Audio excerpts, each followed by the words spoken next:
Hello everyone, hi, how are you guys doing today? Welcome back to another reaction episode to Doctor Who. This is right, my name is Matt. Hello, what's up everyone? Doctor Who time. Last time on Doctor Who, we got an upsetting episode. We got Lucky Day, an episode with Conrad, podcaster that just manipulates people for personal gain. So, white podcaster. A couple things about that episode. First things first, I heard that apparently there is a miniseries that is coming out, a spin-off of Doctor Who. I think it's called The War Between the Land and the Sea. Honestly, baller title. I really like that title. And it's apparently a unit spin-off series, which hell yeah. This is something we talked about before. This is something we talked about, I think, during the 60th year anniversary. I'm not sure in what episode, but I remember going onto this theory of maybe we'll get Torchwood back, or a different version of Torchwood. And I was like, maybe we'll follow the unit people. And the reason why I thought that is because, we got Kate, but then we got that guy that looks cool. He has facial hair. He looks like a cool soldier guy. And apparently he's hooking up with Kate. We got the wheelchair lady. Sorry, I'm really bad with names. This is a part of the channel's lore. We got the kid that is like a genius. We got the Vinx. I think that's the name of the robot thing. We have so many people at unit that I think to myself, we're gonna keep reusing them, and we have, right? Previous episode we got a bunch of them back, but for me in the 6th-year anniversary, I remember thinking to myself, it would make sense to get them for its own spin-off series, because I'm also thinking back to Russell T Davies era #1. We got a bunch of spin-off series. We got Torchwood, we got Sergeant Adventures. I've never seen Sergeant Adventures, I'm sorry, but I watched Torchwood. I really like Torchwood. I would like to see Torchwood again, please. Thank you very much. But I'll take any other spin-off series that maybe we're gonna have to be a companion of Doctor Who in this era. And apparently we're gonna get that with Unit here. I don't know when it's coming out. Apparently it's coming out sometime this year. I'll watch it if it comes out. I'm kind of into that. I enjoy the Unit people. And it would make sense if this episode was kind of a prequel to that.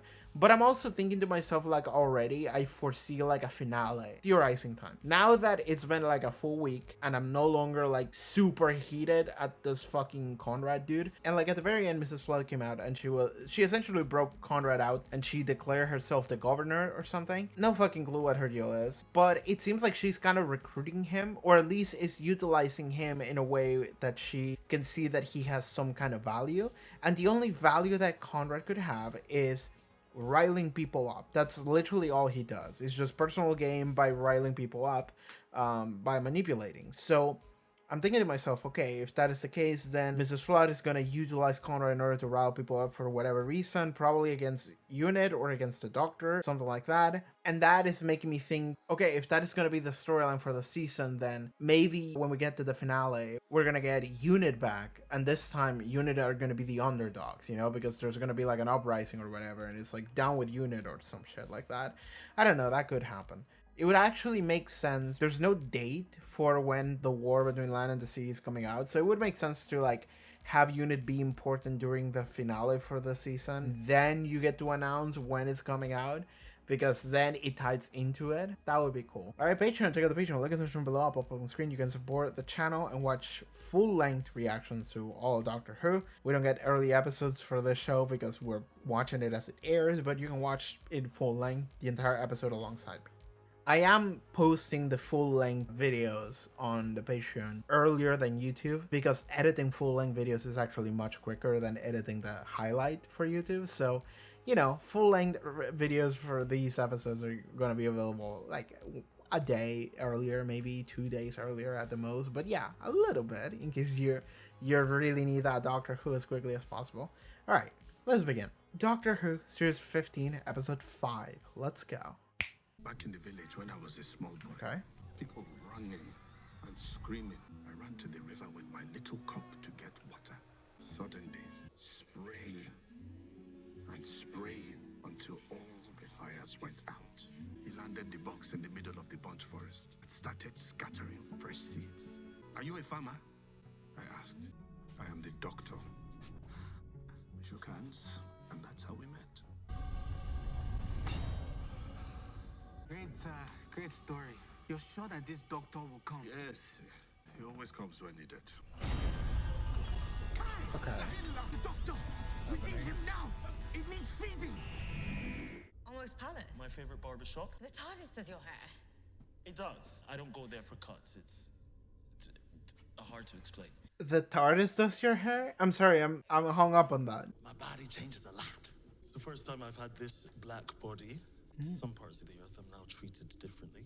But here in Africa, in that barber shop, I'm accepted. I'm able to forget. Boy, we we laugh, we tell stories. Treat you like one of their own. Yeah. My nan took me to India whenever she could, for the same reason. You say you're not human, but that's the most human thing ever, Doctor. Take as long as you need. Wait, you're not coming? Okay. I wonder if they actually traveled to film this episode. Oh! This is fun. I like it. Turn back. Ominous. Like, all the color went away the moment we walked into this. Wait, they disappear? Mama! Doctor. Hey. Come. Oh, that's bad. I told you he would come. Oh, they're trapped here. Wait, you're on the missing posters. All of you. They're on the walls outside. New management. Been expecting you. Welcome to my establishment. Your establishment. Why is the street deserted? Why are they on all the missing posters? They This... cannot leave. Yeah. No one can. Like, this building has severed from reality or something. It's like cut off. We're running out of story. I've got this. Do we have to feed him stories?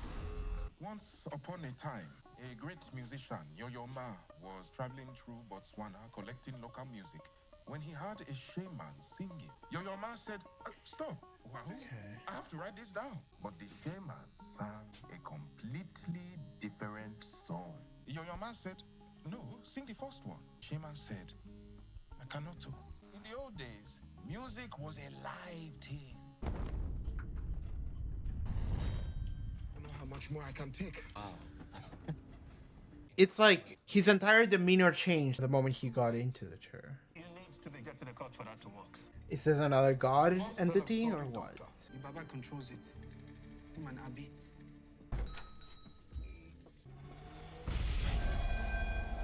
Thank you again, Abi. Okay, so she's part of this? Do we? I feel like I should. They're keeping you here until we reach their destination. It's the Baba. He turned up one day and offered to give me a haircut. Thought it was a nice thing. Said okay. He brought out his own clippers. And as soon as they touched me, currents just ran through the whole shop. Tried to open the door, my keys didn't work. Tried to stop my clients, but the shop demanded a select few. The ones who loved this place. They pushed in. These are men I've known for years, decades. They're like sons to me. I came to get a trim for my child's naming ceremony. Came to get a cut for the championship. Missed my team. My mother is in hospital. Omo was lending me money for her medicine. Wanted a fresh cut to see. Damn, this sucks. We both came to the city together. I spent most of my time in here and not enough with her. We will enchant us now. Okay. I mean, he has stories for all eternity, but I wonder if this is a bad thing. Let me out. Tell a story.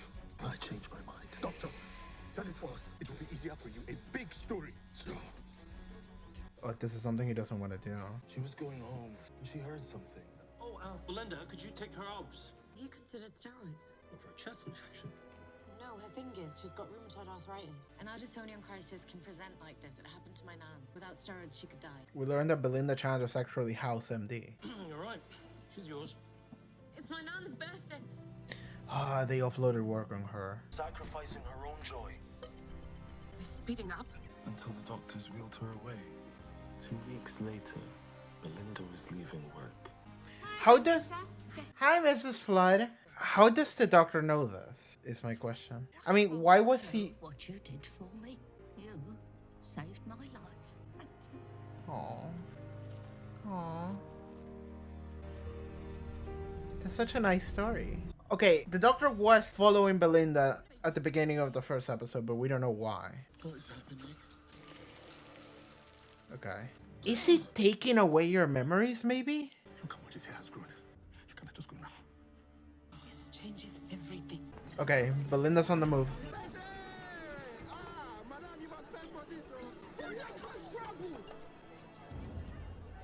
You planned this, Omo, because I have no home at work. I'm expendable. The families need them. I have no, so I don't matter. I love this shop. This I love betrayal. you, Omo. I thought it was a home for me. Open the door and go. We can't. Do not! Talk to me. Never again. I trust you with half of my heart, with everything that I am. How could you? Okay, we're in space. Or in some kind of rift or whatever. What was I looking at just now? Why does he have to be a spider? Of all the things that he could be, why does he have to be a spider? I mean, it's a mecha spider, so it's not like triggering me and my arachnophobia, but... Okay. We're in a giant interdimensional mecha spider that you can only perceive from the inside. That structure that I saw, the Nexus, I used to call it the World Wide Web. Until the humans named something far uglier after that. Who are you? So you're not human then. Only lets her and myself out. Where are we going? You'll find out soon enough. There has to be some kind of reveal. Doctor. Don't... Companion? Did he leave you behind? Tell you to wait? No, I told him to go, actually. Is she a former companion? She seems better over it. You want to know who I am? I go by many names. Anansi, the man spider. I'm not looking at it. Naga, the Norse goddess. Bastet, Dionysus, and Loki, god of mischief. All of them? Many cultures in many worlds. What I do, And what is it that you do? I begin all things. I am the spark, the seed, the dark nucleus. This doctor is my domain. Were all those story lords? Yes. All those gods. You.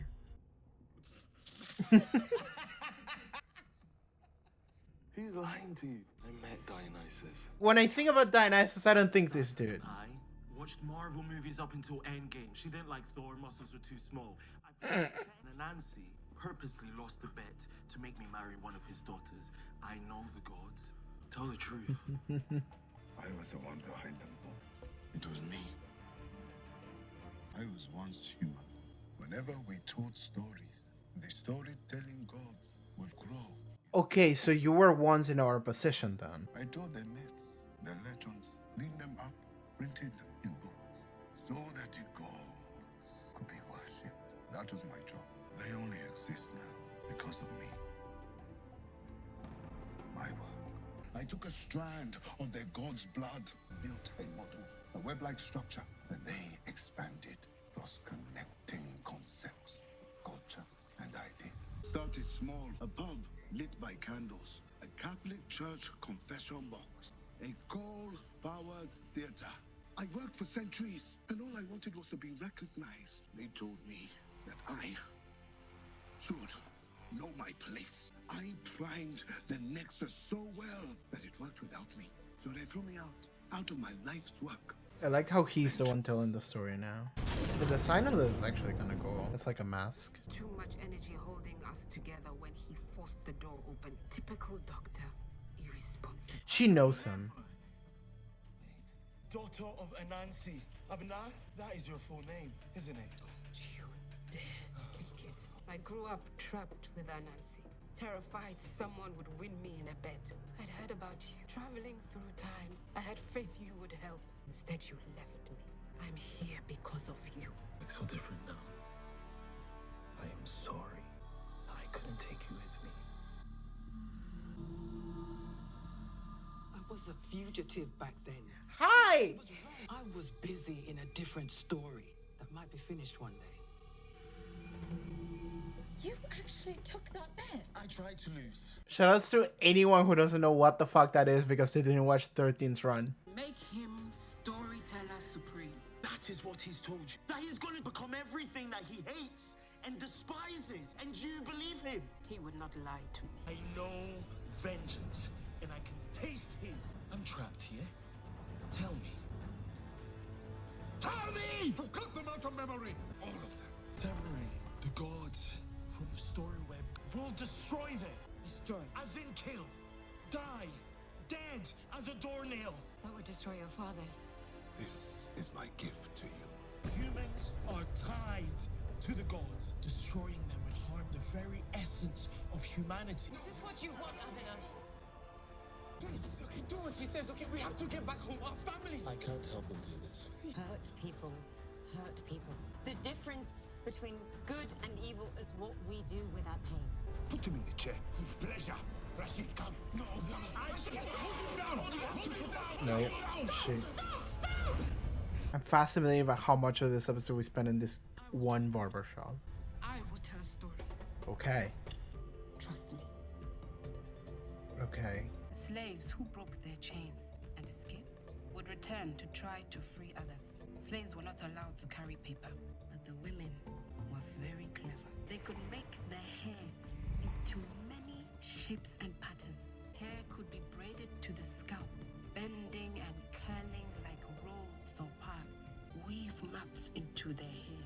She's giving him a message. Mothers to daughters, slave to slave, plantation to plantation. There. All done.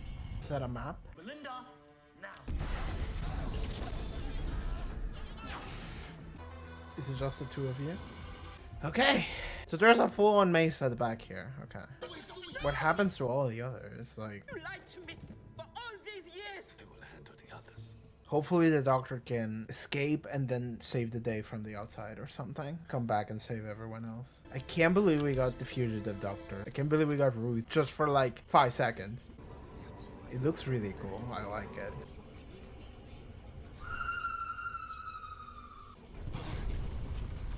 It looks like a brain. It looks like a tree, like a fungus. Beating heart. Brilliant. What else is a story? I like that. At a heart inside of a brain. That's where the stories are. You keep it in your memories, but really, the origin of all stories is right here. Get away from my heart. All the gods, they will shrivel up and die. This is your ego. Want to hear a story? You know Hemingway. I met him. I wanted to see how good he was. I challenged him. Hemi, baby, write me the shortest story you can. He wrote it in 6 words. Do you want to hear mine? I'm born. I die. I'm born. You've given me power, but how? The engine is connected to me. Do what we're doing. Hi! Just this once. Everybody lives! When you fire that first shot, No matter how right you feel, you have no idea who's gonna die! My body is like a barbershop. All of them telling their They're watching Doctor Who! Oh, that spider's just going. You can't process that power.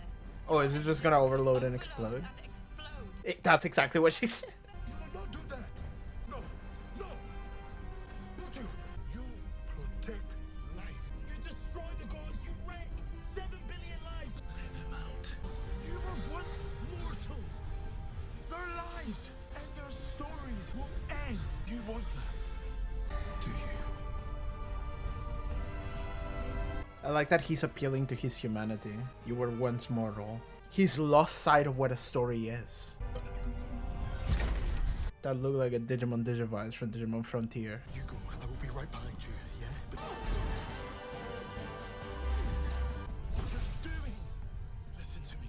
What would your 6-word story be? What would the essence of your life be? Don't let this be how your story ends.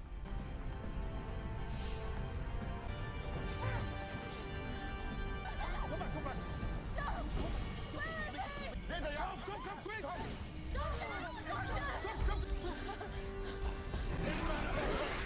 Oh, I like the spider just creeping out of it. Goodbye. They both came out, right? Abby, he rescued us, but you kept us alive. Yeah, she did save us. Aw. Rise. Run. Like the wind. Yeah, you have stuff to do. You here? Hi. All I wanted was to be credited for my work. I've spent my entire existence serving the gods. Yeah. What will I do now? Keep collecting stories. Start your own This time directly. I'm retiring. Oh, he's gonna take over. I shouldn't have. I thought you could handle anything. I can, because you look after me too. But you're part of my community. I should have protected you. Huh? I like this. This is nice. I'm sorry. I'm sorry too. Sorry for lashing out, yeah.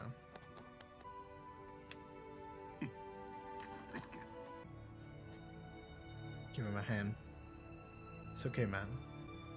It's alright. Let all this settle and continue. I don't belong here. I don't even have a name for people to trust. Try Adetokumba, my father's name. Ooh. Thank you. I don't deserve this kindness. I understand if you hate him. I would have that in my heart. A lot of growth here for everybody. Hurts people. A mortal teaching a god life lessons. Man, he's like adapting to his new life really quick. 6-word story. 6-word story. As long as it's not, don't you think she looks tired? This episode is like wrapping so nicely, so quickly. Mrs. Flood is inside. Did you see a child? Oh right, there was a child. You have to tell me about Omar. Once upon a time. Okay. Alright. Give me a second. I think it's this one. We got the fugitive doctor back. This is a fun doctor because it's like it's one of those things where like I remember I wanted to post about me getting this because I just randomly opened this in one of these like 2 card packs that this is a collectible, right? This is a very foil showcase. It's pretty nice. I like it a lot. And I wanted to post it and I didn't because I was like, I know people who just skip the 12 Doctors era and the 13 Doctors era. And I was like, they don't know what the fuck this is. And I was like, I'm just going to keep this in my pocket. I'm not going to let people know that, you know, I got a fugitive doctor. Yeah, cool. We got the fugitive doctor by. Hi, it's Ruth. She's back. Dr. Ruth. As I remember, we called her before we got the official name, the fugitive doctor. She just showed up for like a 5 seconds cameo, and it's fun because like it had nothing to do with anything. Okay, what I will say though, and this is just maybe me, my brain being slow, but like I felt like I struggled to keep up with that episode at times. I think I got it. I was checking a couple scenes back just now, and I also went on the TARDIS wiki, which I do every now and then.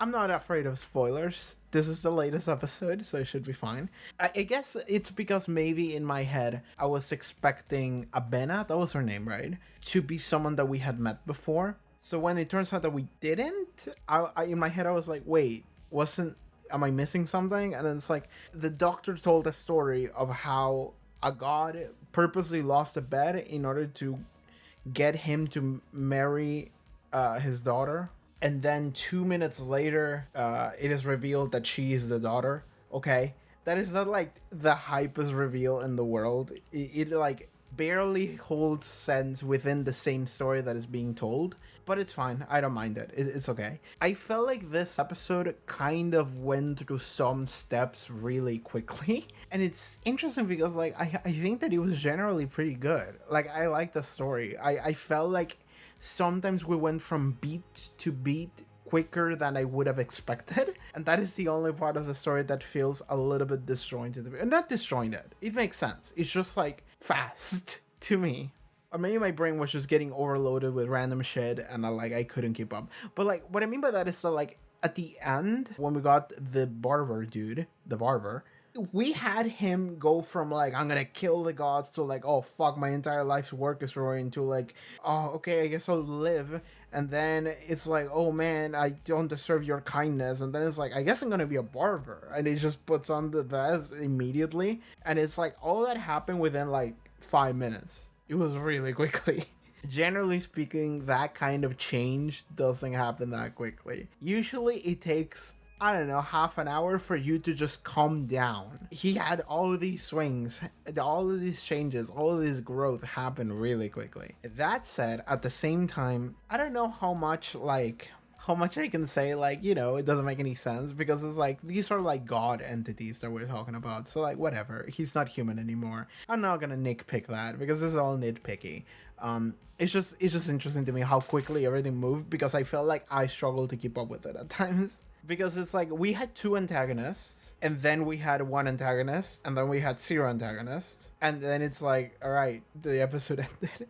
It was interesting, but what I will say is that I actually like that both of the antagonists ended up switching and helping us out in the end. I like how Abena, like, okay, because Abena's reason for hating the doctor just disappointed her, I guess, in a way.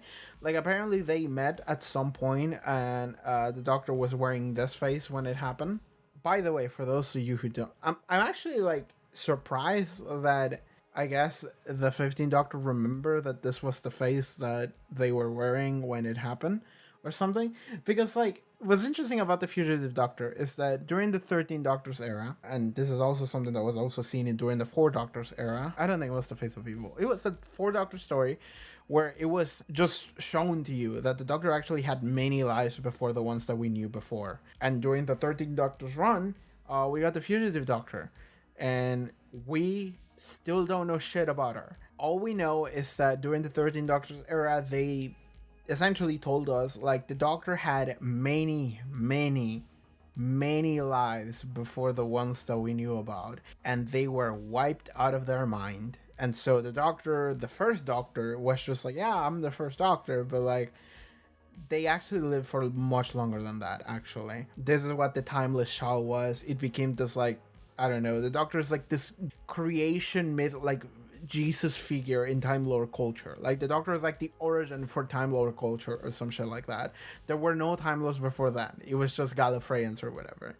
It's some crazy shit. Like, a lot of people have mixed feelings about that, but disregarding that, the Fugitive Doctor seems to be a version that is maybe from that life before the first Doctor, maybe from the future, who knows. And it's interesting because, like, the fact that she appeared here in this episode for like 5 seconds, and she said, I want to look at it again, I was busy in a different story that might be finished one day. That to me sounds like Russell T Davies saw that shit that Chris Chibnall was doing with the Fugitive Doctor, and he was like, that is an open thread, and I kind of want to follow up on that. And I'm in for it, baby, because, like, it doesn't sit well with me whenever we get something that is just like, because, like, I remember watching Fugitive of the Jejune. You can watch it on my channel. That was probably one of my favorite episodes in the entirety of the 13 Doctors era, just because it just hit me in the face with a bam, bam, just a bunch of shit is happening. There's, like, no resolution to any of it. It's just, like, shit is happening. Bam, bam, bam. And ever since then, I remember I was like, oh, damn, like, this season is so cool. They're setting up all of this stuff that is definitely going to pay off, and then it didn't. Just like the Fugitive Doctor shows up. Where does she come from? What is we don't know anything about her. Captain Jack Harkness showed up. Oh shit! Doesn't matter. He shows up later in the special, but like, he doesn't actually do anything in the season. He just says like, hey, there's Cybermen coming, and then yeah, we made Cybermen. Cool. Like, that's it. That's all that happened during series 12. And I just remember like getting hyped up for something that didn't fully pay off. Like, it paid off in the sense of, like, you know, there's more lives to the Doctor than we knew, and then the Timeless Child, so I guess it did pay off in that level, but it didn't pay off on in a character level, right? Like, she shows up and I'm like, hell yeah, okay, let's learn about this character. She's gone, never seen her again. Okay. By the way, you want to see some of the other, like, cool collectibles that I got? Because I have the entire set of Doctor Who cards. I have all 4 decks, but I do have like 8 like special, like, foil extended art cards that I got, and this is probably the most expensive one. I got an extended art foil farewell, which depicts David Tennant's regeneration, the 10 Doctors regeneration. It says at the bottom, I don't want to go. It's difficult to see because it's foil, so the light is kind of not doing it much justice, but because it's foil, it actually looks really cool. You get to see David Tennant just explode in the light, so it's really cool. So I'm proud of this one. I like this one a lot. Those are kind of the only 2 that are kind of important that I got. Everything else is just the basic stuff. Anyway, Magic the Gathering tangent. Let me go back to the episode. I kind of got lost in the weeds for a second there into, like, you know, Doctor Who fan bullshit. Okay, let's talk about the episode. Something that happened early in the episode that is actually kind of really cool, I really like it, is that the 15th Doctor is like, you know, I'm black now. And it's something that honestly feels kind of good whenever he just says it, right? Because I feel like maybe even like during like I don't know Chris Chibnall's era, I felt like Chris Chibnall wouldn't just say it. He would just kind of like tiptoe around it because otherwise it would be too, I don't know, direct. But I like when they just say like I'm black now, and I was like okay, and he just expresses like, hey, sometimes when I go some places, it doesn't feel like I'm welcome. It just and disregarding every aspect of the Doctor being like this Time Lord, being an entity that is beyond anything that a human could plausibly just imagine. It's not about power. It's not about the position that you're in. It's about just feeling comfortable. It's about just feeling like, yeah, I'm welcome here. I can just hang out here. This is fun. So I like that the 15th Doctor is just like, yeah, like now that I have this face, sometimes I just go places and it's just a part of me feels like I'm not being allowed to be. And if something we know about the 15th Doctor is that he loves being himself. Like, he loves going around wearing whatever the fuck he wants to wear. He dances around. He uses the words he wants to use. I was laughing the other day because I was thinking about how this is such a, like, Tumblr Doctor in the way that he just talks like a gay person. Because I was editing Midnight to The Well. Whenever he's talking to Cassie or whatever, and at the very beginning, and he's like, yeah, darling, he's like, don't call me darling, that's inappropriate. And it's like, okay, hon. And it's just like, yeah, he just talks like that, right?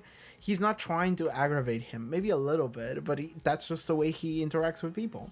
And it makes sense that he has that freedom of expression of himself, that he loves being himself. And then he runs into a situation of like, sometimes I go to a place and it feels like they don't want me there. They don't want me to be there. And it doesn't matter if this is like the most powerful entity on the universe. The Doctor is just like, I just want to go to a place and I just want to feel like I'm at home, you know? I just want to go to a place and feel like I'm allowed to be there.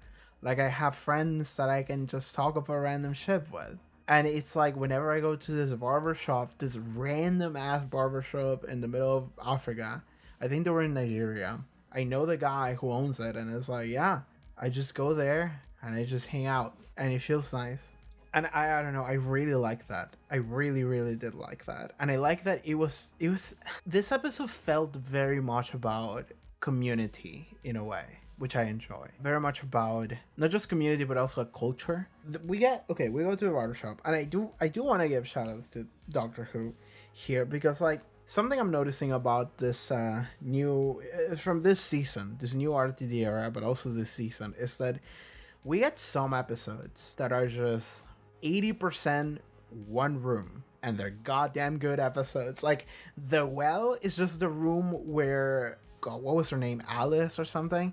It's just the room where Alice is sitting and all the soldiers just around her and looking, and it's like, don't look behind. Oh, what was that? Oh, circle, don't look at her. And it's just like the entire episode is just that. And then like 5 other rooms that are just kind of transitional. This episode was that also. It's like mostly just the room where they're in the barber chair and they're just sitting there telling stories or reacting to other people. And it's like, oh, who are you or whatever. And it's just that one room. And honestly, like, I am in love with that, because I feel like when the show loses itself is when it's trying to have, I don't know, like this like big action or open area, or like, oh my god, we're running and oh shit is happening, oh boy, what are we gonna, and it's like, no. I think that the essence of Doctor Who to me, I mean, there's a lot of running, but also there's a lot of just like room talking. It's just like reacting and talking and saying some bullshit that has some kind of like emotion behind it, and I'm like, hell yeah.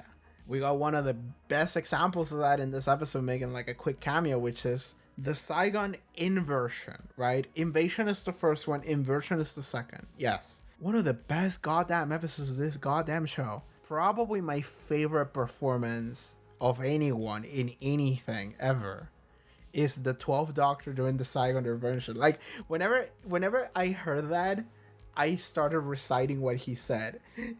Whenever you fire that first shot, no matter how right you feel, you have no idea who's gonna die. How many hearts will be broken? How many lives shatter? It's such a good episode. But yeah, like that is an episode where the highlight of the episode, and maybe one of the highlights of the entire goddamn show, and maybe my life, is just Peter Capaldi in a room talking for like 4 pages. That's it. The hype of that episode, it's like a full half of that episode happens in just one room. This episode is the same. It's just a one barbershop room. And I like it a lot. We have this drama of like the doctor shows up, doesn't know what's going on. There is a mystery. Okay, what's up with this creepy guy and this creepy woman? We have then an emotional kind of betrayal of like Omo wanted the doctor to come here, and then as soon as he comes here, it's like, okay, doctor, you take care of that. Guys, we need to get the fuck out of here. And then the doctor's like, hold on, what do you mean? What do you mean just you do that and then we all get out? And it's like, yeah, like essentially Omo is kind of being a coward there, but at the same time I think that genuinely Omo in a way he thought like, oh, the doctor can save everybody, right? The doctor can take care of the situation. And also they told him like, you know, like, hey, we need stories. And then Omo's like, oh, the doctor knows a bunch of stories, so the doctor can take care of this, right? Omo doesn't really know much, so I'm not really gonna put a ton of blame on Omo, but he was kind of shitty in the way that he was like, you know, you do that, guy, we're gonna run away. It's like, no, man, like at least show a level of concern for this man that you're just putting here. And he's the one that kind of, I think he's the one that kind of pushed for the doctor to just stay there and take the haircut, you know? So there is that storyline of like feeling betrayal, of like the doctor felt safe in this community. He felt like he belonged. And now he comes here and this guy that he fully trusted, just betrayed him. And he's like, how could you?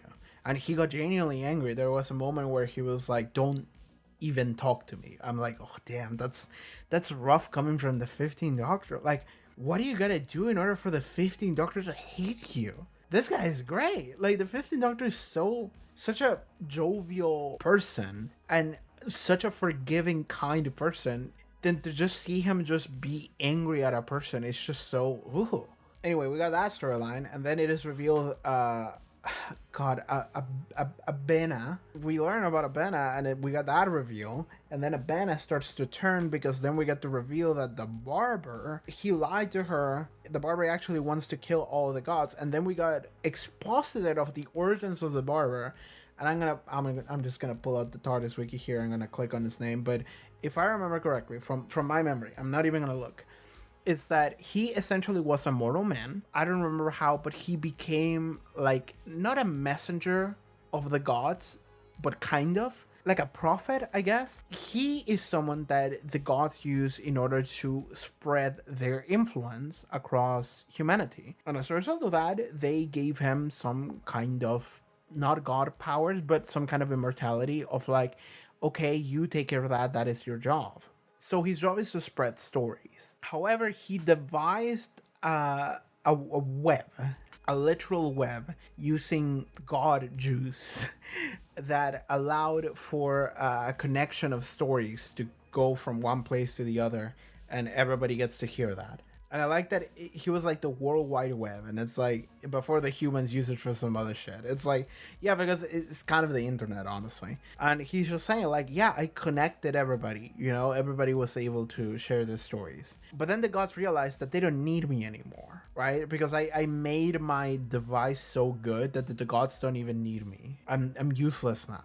Is this an episode about AI and artists? Is that what this is? The machine I trained with a model that I made is just now off on its own. My employers are not using me anymore. They're not paying me. They're using the thing that I made, and I want to kill them. Being an artist in 2025. But I do like that the position that he's in, he's playing the role of a servant. Like he said, he was a servant of the gods. That puts him in a position of being under someone else. Someone else that holds power over him. This is why you kind of want him to be good, right? At the end, you're kind of rooting for him a little.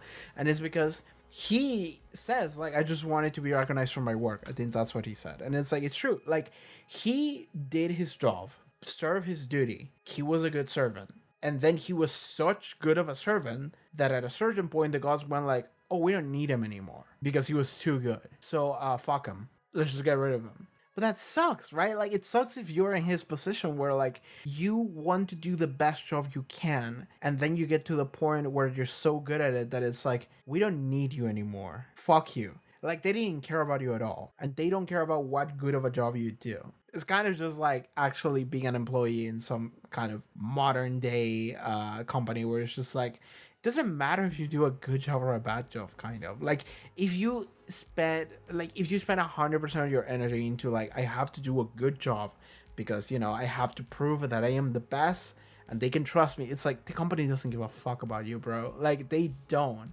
Like, just do what you're required to do and do it lazily, and it doesn't fucking matter. Just complete your designated hours and just kind of go live your life. Like, there's no point in putting any more effort than you should at the very minimum, because like, that company doesn't give a fuck about you, honey. And it's kind of like that. Like, the gods didn't give a fuck about him. They were just like, he created a machine that just does his job for him, so we can just get rid of him. That's it. So you kind of want to root for him because, like, in a way, he's justified in his hatred. However, his hatred comes from, like, I'm just going to blow up the planet, essentially. We don't get full...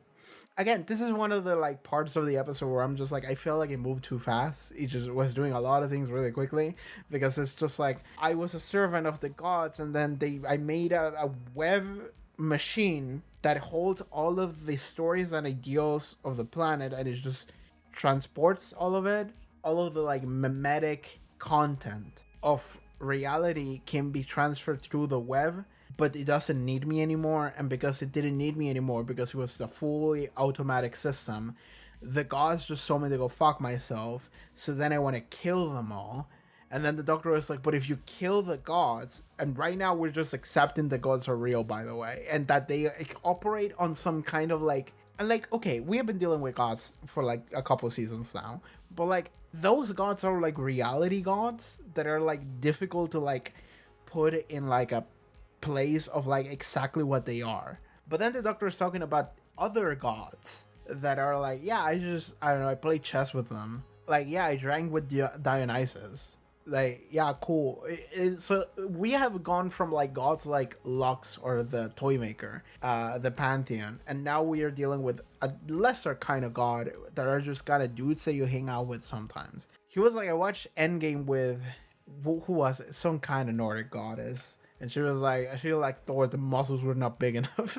And now we also have gods in a position where we have a Bena here and the barber, where they're just in a barber shop, and they're just like, yeah, we have a web or something. And it's like, okay, we have so many different layers of what a god could be. And it's like, that makes sense, I guess. In like real life mythology, gods can have a lot of tiers. It not only depends on the specific like actual mythology of a specific culture, but also within the culture there's different tiers. So it's like, okay, whatever, I get it. But it's still like such a wild thing to drop on you, and then we just fully move on with it, proceeding as normal of like, yeah, gods are real, they hire me, I fucking hate it, I'm gonna kill them all. And then the doctor is like, but if you kill the gods, they will die. And it's like, yes, I want them to die. And it's like, but if you kill the gods, then he says like 7 billion people would die, so I guess the earth would die as well. I guess I guess if the gods of planet Earth would die, then I guess everybody else would die. Again, these are all concepts that are just being thrown at me, and it's just like, you just kind of have to accept and roll with it. And I'm down for it, right? This is not a complaint, but it is so funny to me how, Doctor Who will do some technobabble of like, fucking reversibility of the neutral flow or whatever, and it's just like, yeah, that's just like a thing that he said, and I guess we'll just do that. But this is something that like, you kind of understand what they're saying, but it's just a bunch of shit, and you're just expected to just accept it all. And like, you are taught to accept a bunch of bullshit from a show like this, so I'm willing to accept it. I'm not gonna question that. It's just, again, I feel like maybe we could have either done a little less, because like the alternative would be to make the episode a little longer, and I don't know if we can do that. We have a specific runtime we have to adhere to, so yeah, do a little less. Because otherwise I again, when the episode was over, like when I finished watching the episode, I just went online and I went into the TARDIS wiki right here, and I was like, let me just take a look at some of the stuff here because I'm like, I don't know if I got all that, and I started skimming through the episode as well. I was like, I don't know if I got all that. Wait, did the Seventh Doctor show up during that sequence? I'm looking at it, see if we can see the Seventh Doctor somewhere there. Come on, man. I love the Seventh Doctor. It's on Matt Smith there. A lot of modern, a lot of New Who. The Fourth Doctor, the Eighth Doctor, the First Doctor, colored. I think we got second and third. I think we got fifth, like a moment, maybe, but not seven. That's sad. I love the Seventh Doctor. I love Sylvester McCoy. The other day I was, oh my god, like kind of on the topic of Conrad again on the previous episode. I found him. Here's my guy. I don't think we got the Seventh Doctor during that sequence where we got to see a bunch of classic Doctors for a second. Like it's funny because like we do that often whenever we just randomly pull out a bunch of classic sequences, a bunch of classic scenes of characters we've seen in the past. Like even previous season with Rogue, we got a sequence where it was like I have many faces, and we saw a bunch of faces, including an alternate ninth Doctor that may or may not be canon. Like we just got a bunch of random faces, and it's just we always do that. Whenever we need something that gets the fans like kind of a little bit hyped, is whenever we go like, I've had many lives, and it's just a montage of random shit, and it works. I'm always hyped. I wish we had gotten the Seventh Doctor one though. I love the Seventh Doctor. Yeah. Anyway, the other day I was reading about how during the Seventh Doctor's era of the show, apparently it was like almost a prerequisite to hate Margaret Thatcher. In order to join in and work in Doctor Who during the late 80s. It was like this small resistance group within the BBC, and in the Doctor Who team, they were like, yeah, we're gonna make the most anti-Thatcher stories we can imagine. You better be fucking ready for that shit. And then they made the Happiness Patrol. And you know what? They were right for it. Hell yeah. I was just thinking about it because it's one of those things where like whenever Doctor Who like puts the foot down and tries to like give a clear message of the state of the world, then you look back and it's like, yeah, they've been doing this shit forever. Like the entire show is this. And honestly, like the one thing that I can say, oh my god, we're gonna talk about fucking previous episode in this episode, but the one thing I remember reading in that interview is that they said, and I think it wasn't the director. It was, God, what was that? Because it was an interview with Sylvester McCoy and another member of the production team. And he essentially said how something they noticed is that they were making a bunch of stories where they were very anti-Thatcher. And they were all these like parodies and stuff of Thatcherism. And they were like, part of them were thinking like, oh my god, we're gonna get in trouble for that. And then they didn't, because nobody gave a shit. Because nobody noticed, right? They just saw a story that was kind of weird and they were like, I don't know what that was. So they didn't like get it, right? Like the episode was making commentary and they didn't get it. So then the episode didn't get any traction. Nobody talked about it because it was like, yeah, that was just a weird episode, but nobody understood the message. And it's interesting because it's an interview that is recent, and they were talking about it like, yeah, back then we did that, and like nobody got it. Like it just went fully under the radar, but like we wanted people to get it. We wanted people to understand that this is what we were saying, and it didn't work. Fast forward to now, Russell T Davies is coming with a different approach, which is,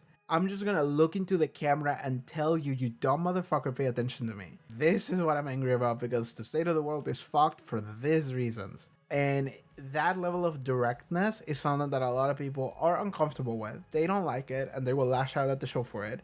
However, the reason why the show is doing this is because you didn't get it before. So we need to be really direct with you. Anyway, that's all I wanted to say on that topic. Let's just go back to this episode. Enough with my dumb Doctor Who cards and like the Seventh Doctor era. But what else can I say about this episode that I really like? Because I like the antagonist presented here. I like the stories that they give him. I like the personalities they give him. And I do like, it's Omo and then the other three dudes. And I like the, again, this is like the sense of community the episode is kind of cool. It's that we got these three characters that are just part of the community. These three dudes. I'm sorry, I don't remember the names. I can actually check the wiki. Rashid Abubakar, Tunde Adebayo, and Obioma Okoli. They stayed alongside Omo because they like Omo. because Omo is a pillar in their community for them specifically. They all just kind of hang out together. They come here to this barbershop, and it is kind of this intimate kind of thing where it's just like, this is the guy that I come to every time. I sit down, and then we have that session, and then we just chat, we just talk, we just tell stories, which is also kind of cool. The fact that it is a barbershop, right? It is part of the ritual of what a session at a barbershop is. But they know each other, they are friends, and they are a community together. And that is something you also kind of see in the opening scenes where the doctor is walking through, the streets of Nigeria here, and it's like, there is a community here that is honestly really cool to see. And we get to see that at the barbershop with those three guys, because those three guys don't actually have any importance to the plot, so to speak, but they have relevance in the fact that they go like, yeah, like, my mom is sick, or like, I had a tournament, like a championship or whatever, and I gotta run, and it's like all three of them had lives that they want to go back to, but they chose to be here in order to save Oko, because they care for Oko. Oko is someone that matters to them, and they're like, we're gonna stick together. Beautiful sense of community. I love that about this episode. Which is why it also kind of hurts whenever Oko betrays that trust that the doctor had, because the doctor specifically came here and liked being here because it made him feel like he belonged. It gave him a community where otherwise he has none. And honestly, it doesn't surprise to me that the 15th Doctor wants to have a community. The 15th Doctor strikes me as the kind of person that he just wants to be, but in order to be and to exist and have fun and cohabit in a world that you get to enjoy alongside other people, you need to be in a community that gives you that space. So it makes sense that the 15th Doctor would want that, because it's like, I want to be, but he also wants to exist in the world, right? Like, other doctors are just kind of hermits. The 15th Doctor is just like, no, I want to go into a dance club, a fucking dance, right? Like, he's done that before. So it makes sense that the 15th Doctor is like, yeah, this is what I want. I want community. So he found one, and it hurts whenever Oko betrays that in him. But then at the very end of the episode, we accept one another. We do. The doctor forgives Oko. Oko just explains like, listen, man, like, I really thought you got this, because I genuinely believe that you would just be okay. And then it's like, it's okay. It's fine. It's all about forgiveness at the end, right? Like, Abena forgives the doctor for her misguided, like, anger towards him. She understands that the barber lied to her and betrayed her, but then she forgives the barber. Oko forgives the barber, gives him his job, baptizes him on the way also, and the barber just fully 100% changes his entire, like, this was faster than fucking pain, dog. Talk no jutsu is real, and we have done it so quickly. The doctor did it in like 5 minutes, dog. That's crazy to me. Like, the barber really was like, I'm gonna kill the gods, and then in like 2 conversations he was like, okay, sure. But I do have to say, I do want to give it to the actor that played the barber, because he really gave these like pained performances near the end, right? He looked distraught. He looked destroyed. He was sitting against the wall, and he was like, he looked completely lost. Whenever Oko approaches him and gives him a hand, and he's like, I don't deserve your kindness, Like, this is not a life for me. I don't even have a name that people can refer to me as and to be kind to. And then he just gives him a name, just like that. And again, a sense of community. Like, Oko looks at this man that just kidnapped him for days, and he's like, now he has context for like what he was doing and where he's at, and there's a level of like, you feel kind of sorry for this guy, and it's like, you know what? I'm gonna give him a place. Everybody deserves a place. Everybody deserves a place to be. Everybody deserves a chance. Gives him a hand, tells him, don't sweat it. I'm gonna give you my place. You can have my job. I will give you a name. Godspeed, my friend. Best of luck to you. That was awesome. It's awesome. Like, I don't know. I just really enjoy these stories of like community coming together and actually helping one another, giving a place to one another. Did it move a little quickly? Yes. However, we only have like 8 episodes to tell a story. This has to be wrapped in like 45 minutes, so we don't really have any time to lose. This feels like an episode that maybe could have been 2 episodes. I don't know. 2 episodes might have been too much. Just like 2 full episodes being inside of one room would be kind of fun, but I think maybe we wouldn't be able to fill 2 episodes. 1 episode and a half, maybe. I like Belinda and how she convinced Abena of, well, she said hurt people, which is like kind of an overused phrase at this point, but it's also true. So like, she's not wrong in saying that. It's like, you were hurt for these reasons that, and you're kind of putting the blame on this person that maybe wasn't, fully responsible for it. Somewhat responsible, but maybe not fully.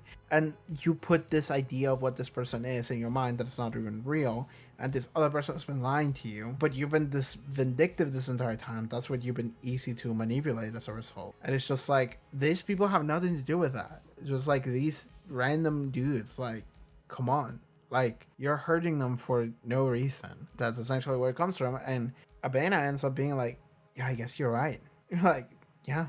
Turns around, and there is this really cool moment where she actually gives the doctor a haircut, and she gives him a map in the haircut. And again, this comes down to culture, not just in the show, but just generally to us, the audience in the real world, where it's like, yeah, like talking about slaves, talking about plantations, talking about something that they would do in order to help one another. And it's like, they couldn't use paper. They would search paper.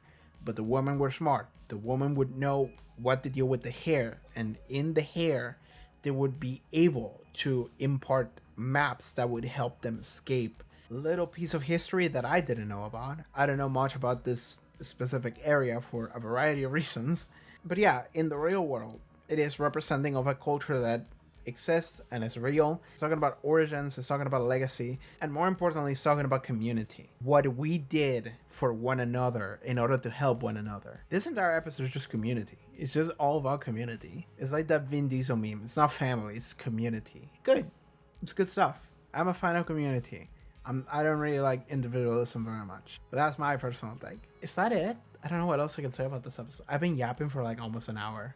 And I feel like I haven't said much. A lot of it was just geeking out over like dumb Doctor Who cards. This tells me that Russell T Davies is going to revisit this character. We're going to get to learn more about the fugitive Doctor and whatever that era of the Doctor was like. I am excited. This makes me happy. This makes me very happy. I want to see this. I want to see what we do with this. This is really cool. I'm excited to get more about the fugitive Doctor. Are we going to get the fugitive Doctor at the finale for this season? Because like, I almost would feel like it's not fair to bring the actress back for like 5 seconds and then just done. Like, I don't know, that feels wrong to me. Like, if we're gonna do that, at least get her some screen time later. So like maybe later in the season, or like maybe for a special at the end of the year or something, she's gonna show up and it's like, yeah, we filmed those things together. That would make sense. Otherwise, you call her just for a 5 seconds cameo, which it's fine. You can do that. I'm not gonna say you can't, but it always makes me think like, is there more? So that's what I'm thinking. Okay, that's it for this episode reaction. I've been yapping for like an hour. Hey, this is the first episode that I watch on Saturday, same day it came out. I just happen to have some time and I'm doing it. I'm happy about that. Thank you so much, you guys, for tuning in for this episode. See you guys next time. Bye bye. But if you would like to watch full-length reactions for all of these Doctor Who episode reactions, you can do so over at the Patreon. Check out the link from below, pop up on screen, support the channel, help me out. See you guys next time. Bye bye, take care.